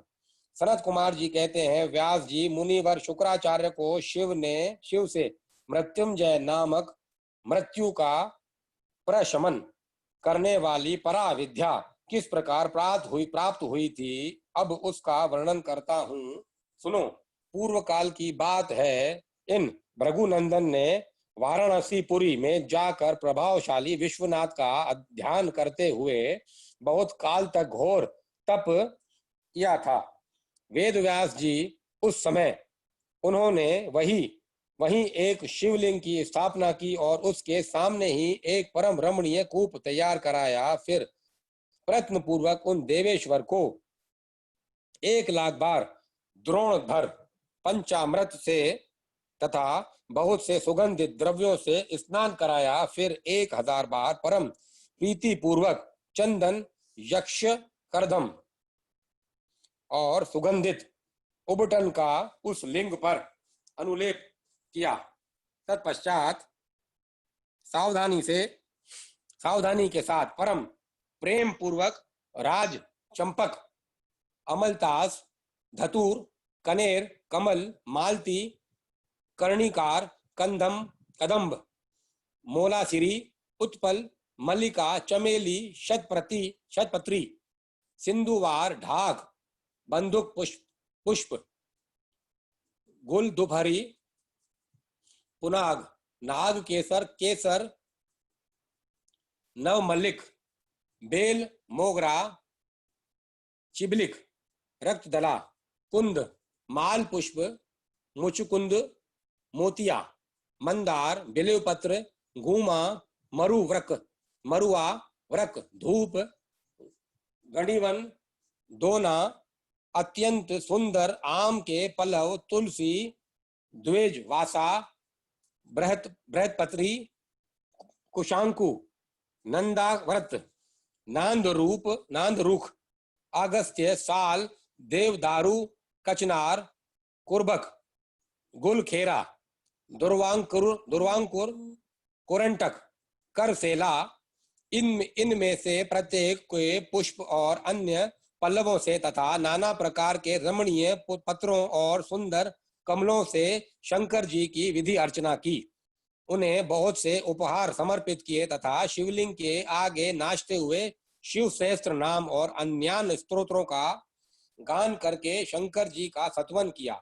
इस प्रकार शुक्राचार्य 5000 वर्ष तक नाना प्रकार के विधि विधान से महेश्वर का पूजन करते रहे, परंतु जब उन्हें थोड़ा सा भी वर देने के लिए उद्यत होते नहीं देखा, तब उन्होंने एक दूसरे अत्यंत दुस्साह और घोर नियम का आश्रय लिया। उस समय शुक्र ने इंद्रियों सहित मन के अत्यंत चंचलता रूपी महान दोष को बारंबार भावना रूपी जल से प्रक्षालित किया। इस प्रकार चित्ररत्न को निर्मल करके उसे पिनाकधारी शिव के अर्पण कर दिया और स्वयं धूमकण का पान करते हुए तप करने लगे।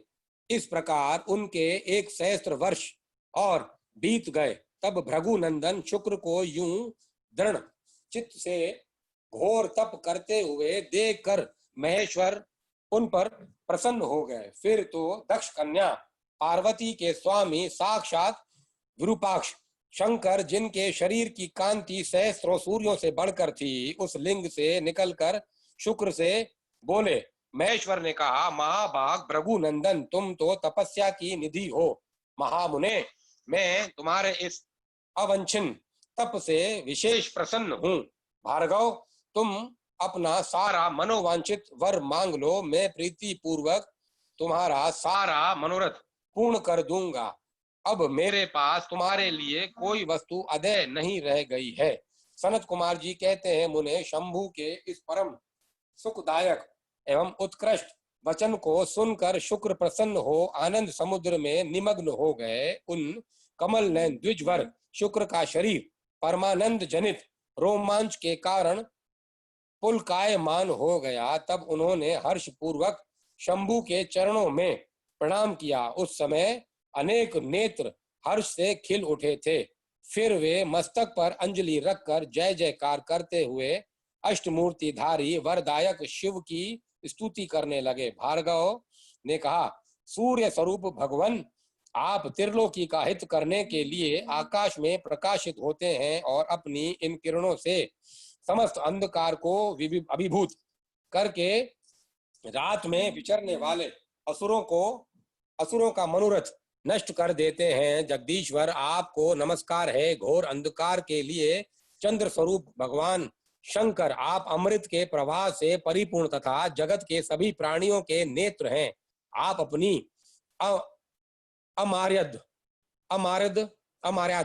अमर्याद तेजोमय किरणों से आकाश में और भूतल पर अपार प्रकाश फैलाते हैं, जिससे सारा अंधकार दूर हो जाता है। आपको प्रणाम है सर्वव्यापिन। आप पावन पथ योग मार्ग का आश्रय लेने वाले की सदा गति और उपास्य देव हैं।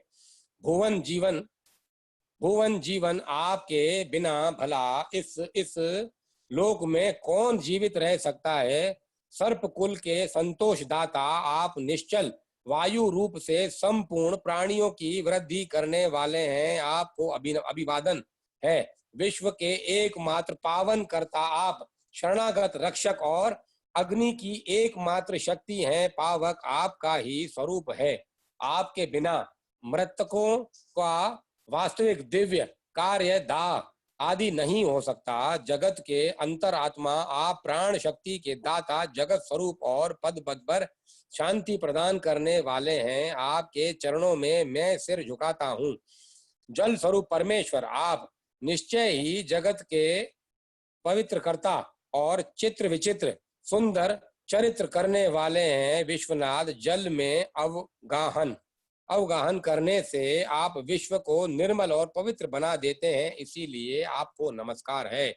आकाश रूप ईश्वर आपसे अवकाश प्राप्त करने के कारण यह विश्व बाहर और भीतर विकसित होकर सदा स्वभाववश श्वास लेता है, अर्थात इसकी परंपरा चलती रहती है तथा आपके द्वारा यह संकुचित भी होता है, अर्थात नष्ट हो जाता है। इसीलिए दयालु भगवान मैं आपके आगे नतमस्तक होता हूँ। विश्वम्भरात्मक आप ही इस विश्व का भरण पोषण करते हैं। सर्वव्यापिन आपके अतिरिक्त दूसरा कौन अज्ञान अंधकार को दूर करने में समर्थ हो सकता है। अतः विश्वनाथ आप मेरे अज्ञान रूपी तम का विनाश कर दीजिए। विश्वनाथ आप मेरे अज्ञान रूपी तम का विनाश कर दीजिए। नागभूषण आप सत्वनीय पुरुषों में सबसे श्रेष्ठ हैं, इसीलिए आप परात्पर प्रभु को मैं बारंबार प्रणाम करता हूँ। अतः विश्वनाथ आप मेरे अज्ञान रूपी तम का विनाश कर दीजिए। नागभूषण आप सत्वनीय पुरुषों में सबसे श्रेष्ठ हैं, इसीलिए आप परात्पर प्रभु को मैं बारंबार प्रणाम करता हूँ। आत्मस्वरूप शंकर आप समस्त प्राणियों के अंतर आत्मा में निवास करने वाले प्रत्येक रूप में व्याप्त हैं और मैं आप परमात्मा का जन हूँ। अष्टमूर्ते आपकी इन रूप परंपराओं से यह चराचर विश्व विस्तार को प्राप्त हुआ है, अतः मैं सदा से आपको नमस्कार करता हूँ। मूर्त पुरुषों के बंधुओं आप विश्व के समस्त प्राणियों के स्वरूप प्रणत जनों के संपूर्ण योग क्षेम का निर्वाह करने वाले और परमार्थ स्वरूप हैं। आप अपनी इन अष्टमूर्तियों से युक्त होकर इस फैले हुए विश्व को भली भांति विस्तृत करते हैं, अतः आपको मेरा अभिवादन है। सनत कुमार जी कहते हैं, मुनिवर भृगुनंदन शुक्र ने इस प्रकार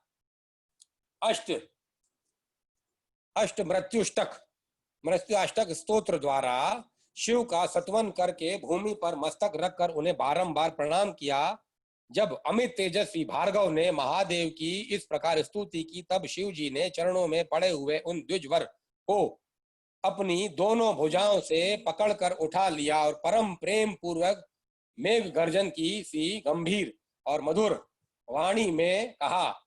उस समय शंकर जी के दांतों की चमक से सारी दिशाएं प्रकाशित हो उठी थी। महादेव जी बोले, विप्रवर कवे, तुम मेरे पावन भक्त हो, तात तुम्हारे इस उग्र तप से, उत्तम उच्चारण से, लिंग स्थान पंजन्य पुण्य से, लिंग की आराधना करने से, चित्त का उपहार प्रदान करने से, पवित्र अटल भाव से, अविमुक्त महाक्षेत्र काशी में पावन आचरण करने से मैं तुम्हें पुत्र रूप से देखता हूँ, अतः तुम्हारे लिए मुझे कुछ भी अदेय नहीं है। तुम अपने इसी शरीर से मेरी उदर दरी में प्रवेश करोगे और मेरे श्रेष्ठ इंद्रिय मार्ग से निकलकर पुत्र रूप में जन्म ग्रहण करोगे। महाशुने, मेरे पास जो मृत संजीवनी नाम की निर्मल विद्या है, जिसका मैंने ही अपने महान तपोबल से निर्माण किया है, उस महामंत्र रूपा विद्या को आज मैं तुम्हें प्रदान करूंगा। क्योंकि तुम पवित्र तप की निधि हो, अतः तुम में उस विद्या को धारण करने की योग्यता वर्तमान है। तुम नियम पूर्वक जिस जिस के उद्देश्य से विदेश्वर की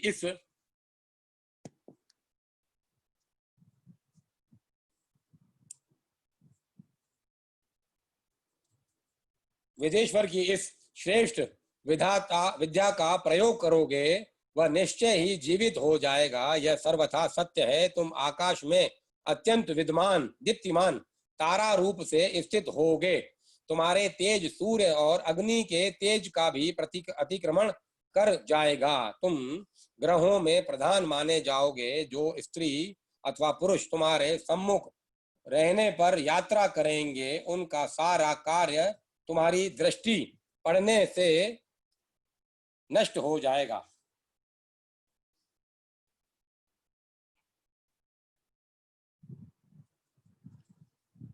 जो स्त्री अथवा पुरुष तुम्हारे सम्मुख रहने पर यात्रा करेंगे, उनका सारा कार्य तुम्हारी दृष्टि पड़ने से नष्ट हो जाएगा। सुव्रत, तुम्हारी उदय होने पर जगत में मनुष्यों के विवाह आदि समस्त धर्म कार्य सफल होंगे।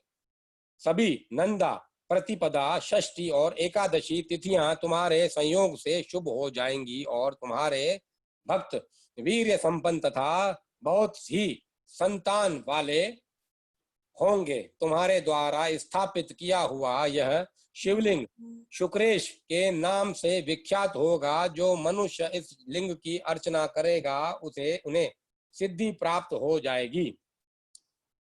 जो लोग वर्ष पर्यंत नत व्रत परायण होकर शुक्रवार के दिन शुक्रकूप में इस जल शुक्रकूप के जल से सारी क्रियाएं संपन्न करके शुक्रेश की अर्चना करेंगे, उन्हें जिस फल की प्राप्ति होगी वह मुझसे श्रवण करो।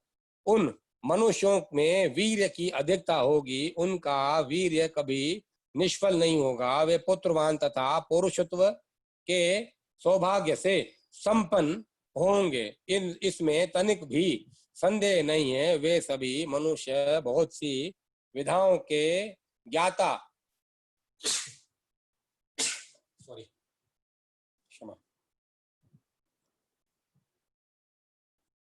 विधाओं के ज्ञाता और सुख के भागी होंगे। यो वरदान देकर भग महादेव उसी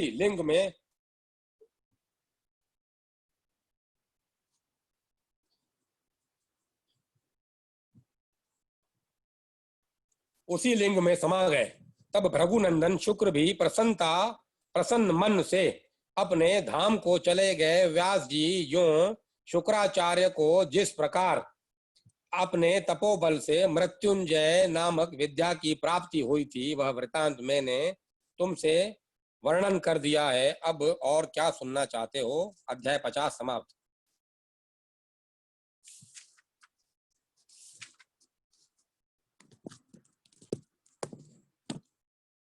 अब कथा को अपन ही विराम देते हैं। कल इस अध्याय से शुरू करेंगे।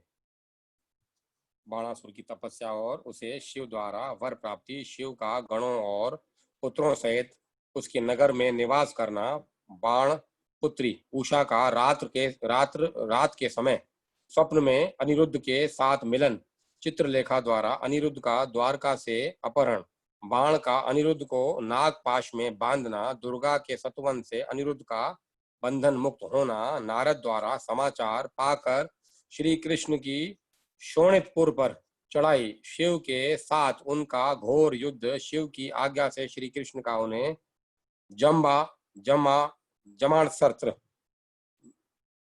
जम्बाणास्त्र से मोहित करके बाण की सेना का संहार करना। इसका कल अपन पाठ करेंगे यहाँ से।